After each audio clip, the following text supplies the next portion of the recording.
Austin, back here with another SNA podcast video. This is the NXT review video on February 20th, 2024.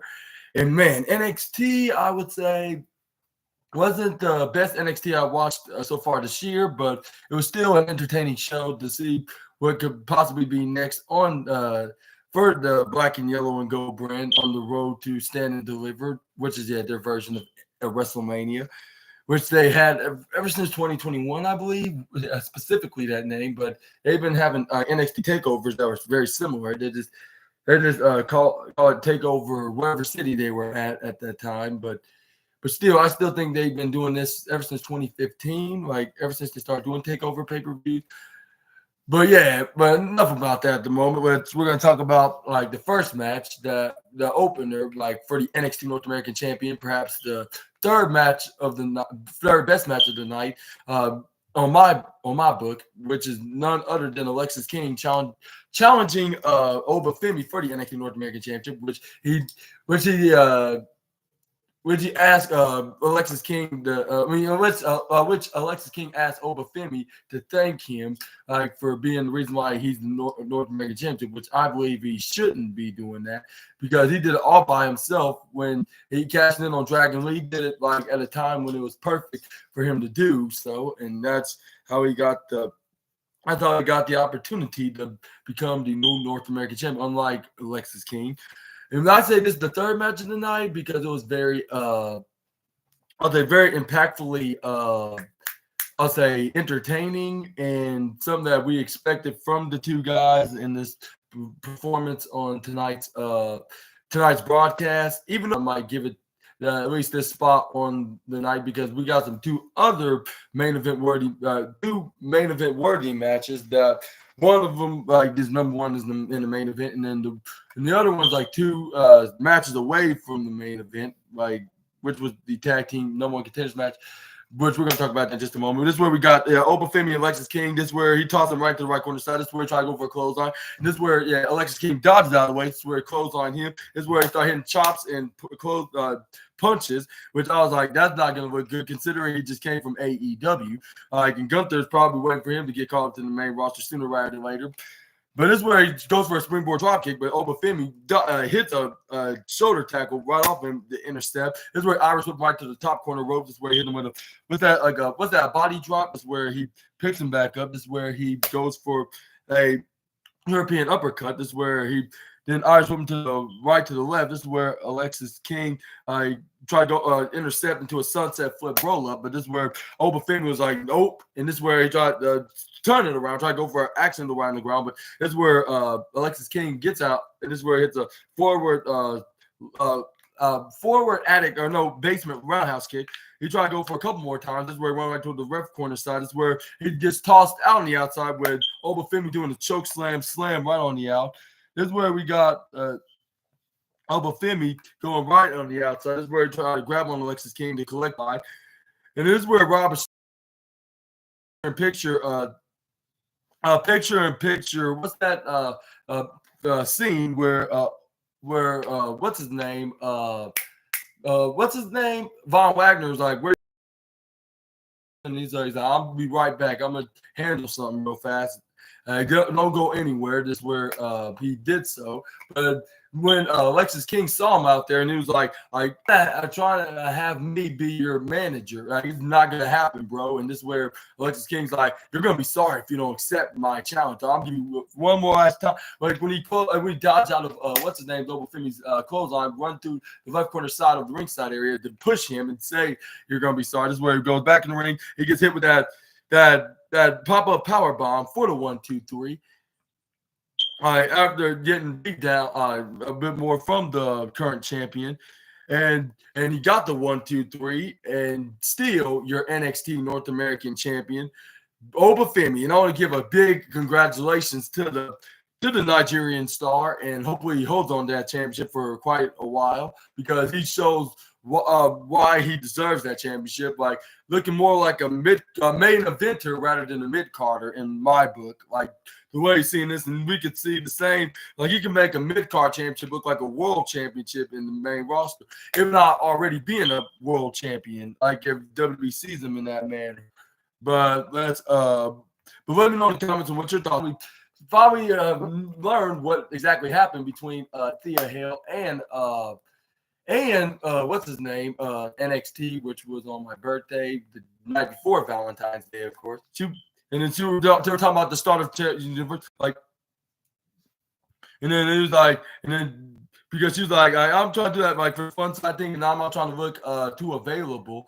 And then when she she felt she was regretting of not letting him be a gentleman and open the car door for him when they first parked it in the parking lots, the restaurant's parking lot, I should say, like.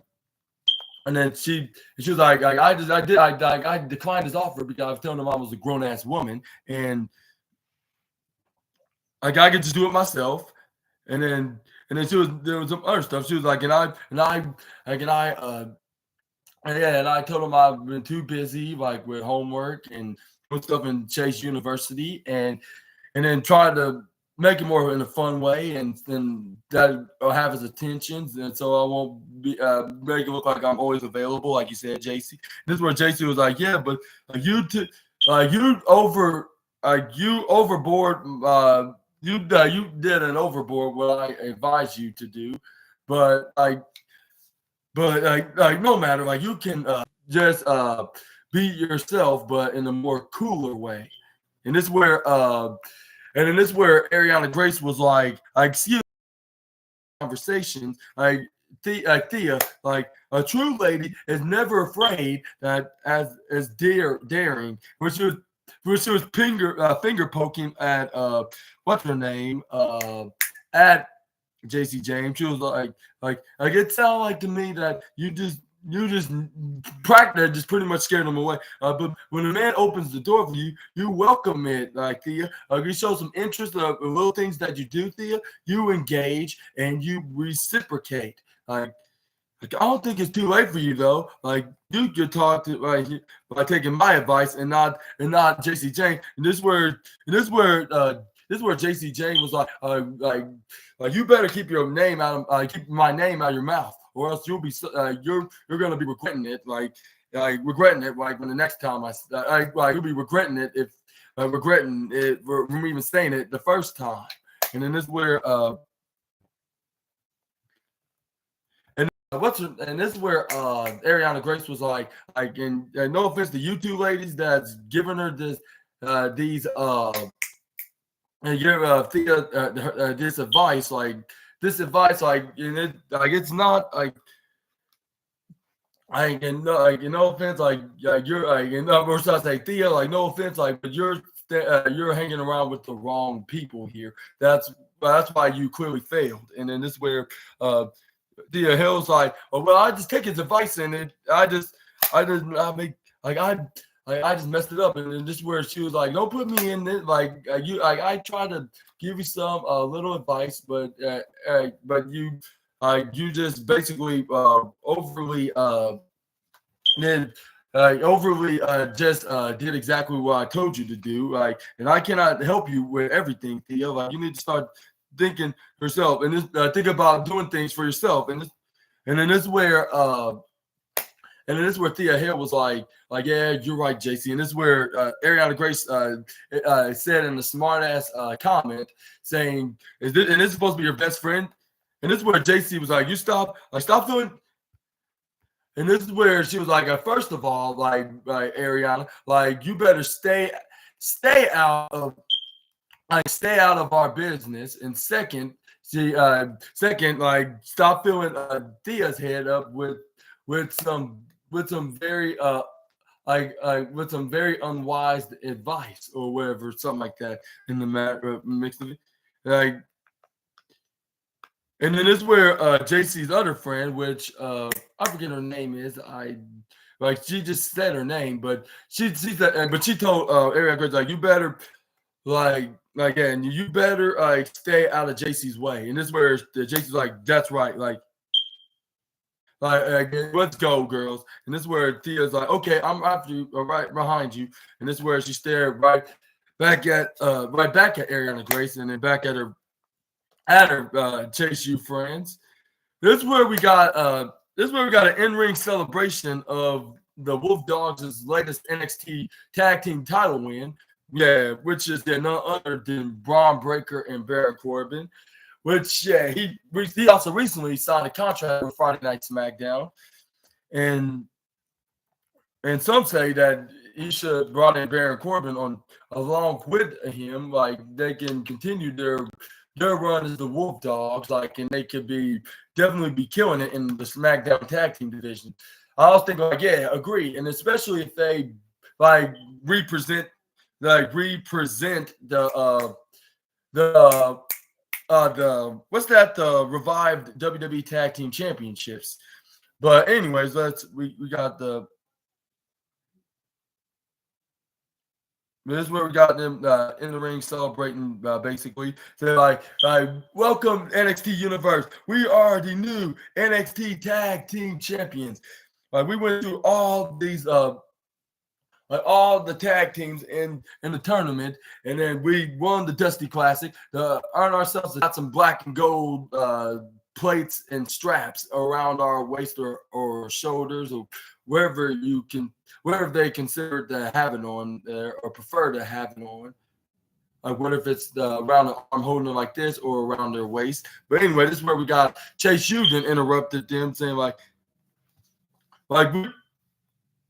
yeah, like, congratulations beating 7 other teams in the Dusty Classic Cup tournament. Like, and then on top of that, y'all win the NXT Tag Team titles, where Chase University is back in 100%, which we can see that right now because Andre Chase got a better, good-looking haircut, and it's all thanks to his, I believe, his latest student, which I guess if you can call her that, JC Jane, like all thanks to her, like with this what's that fundraising event of they made like way over financial aid. But anyway, this is where we got Duke Hudson then say, like, how about and this is where Duke Hudson was like, I think it's about time that we be the next challenge. Like,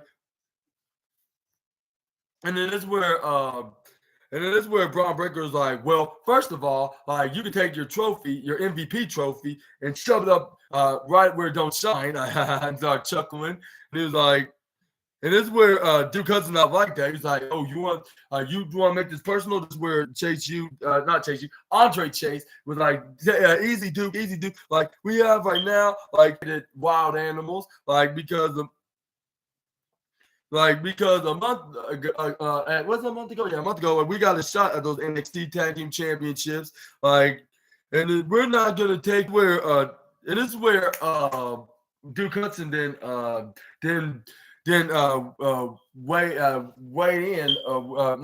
more likely added in with what's his name's statement, Andre Chase. He was like, so Mr. Wolf Dogs, like, what your answer is gonna be.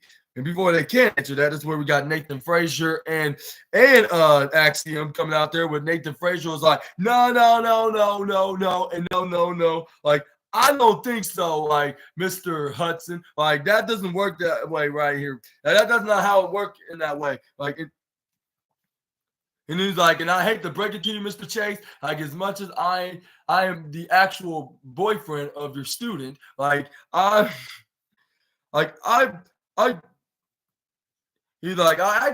kind of agree with the former champions that lost their titles from the Wolf Dogs. Like y'all not employed. Like, y'all not employed like into this contest or in this division. Like, and that is what he said. What did Nathan Frazier said? It was. That, sir, right there is a hard-hitting truth. That's what he said. And he was like, and Axiom's like, and then he's like, and for y'all, and this is where Axiom then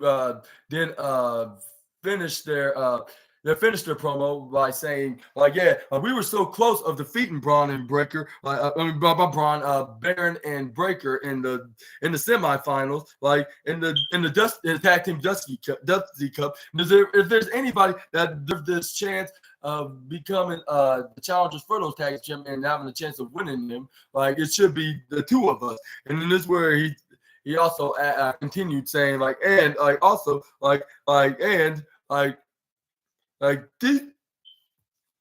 And these two savage clowns attacked us from behind a couple weeks ago. But before he even finished his statement of saying the metaphoric ice sweet and refreshing beverage. What's that beverage initials? This is where Axiom interrupted. He was like, hey, you can't say that this is not the other company. And this is you cannot this is.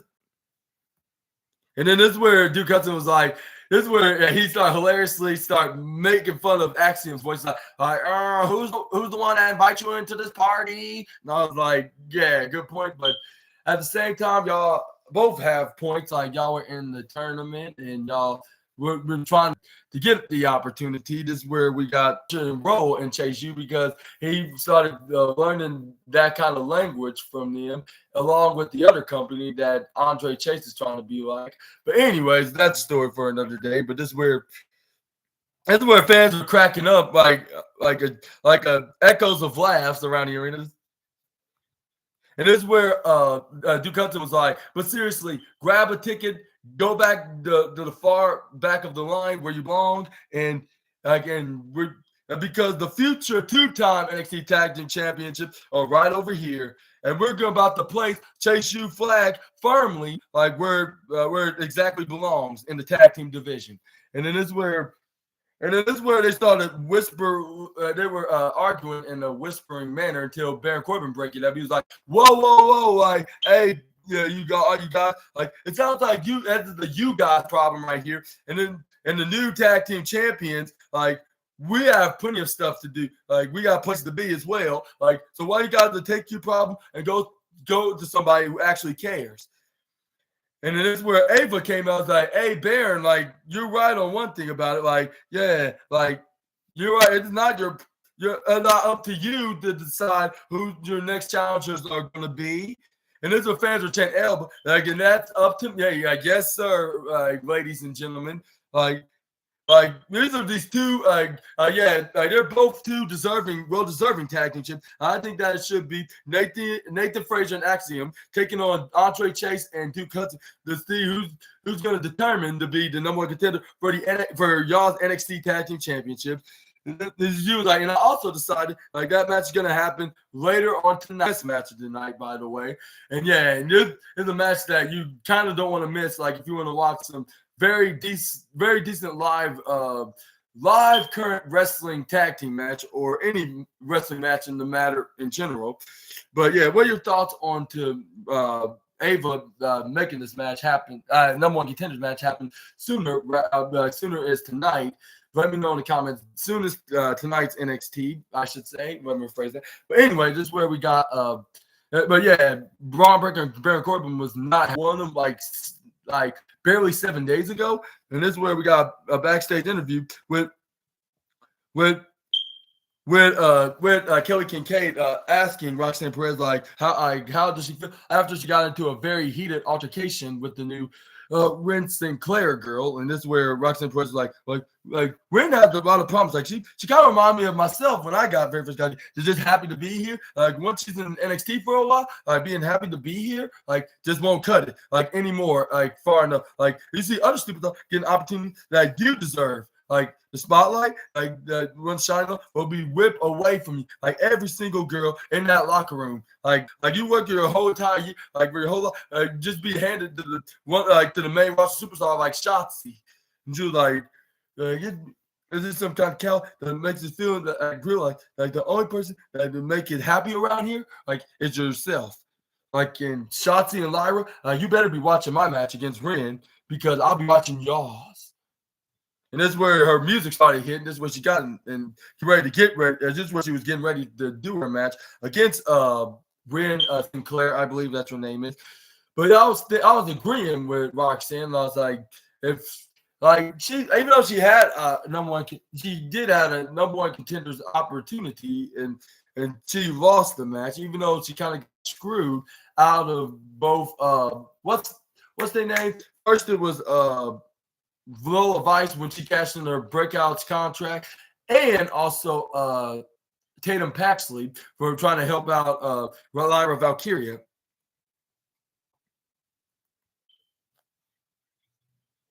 This is where we got